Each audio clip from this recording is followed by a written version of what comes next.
Hey everyone, welcome back to the channel.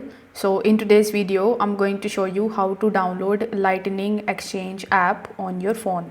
In order to do it, you will have to first of all launch your web browser in your phone, and here you need to simply search for lightcd.com. Now once you are on the official website of Lightning Exchange, you will have to provide your login credentials like your email address and your password, and you need to simply log in into your account. Now once you are successfully logged in, on the home page itself you will see the download app option. So if you tap on the download app option, it will redirect you on the next page where you will be shown a pop-up of downloading this application. So you need to just press the download option and the setup of this application will be downloaded in your device.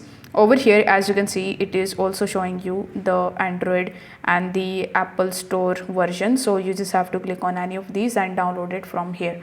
After that, downloading it, you need to simply install the application in your device and you are done.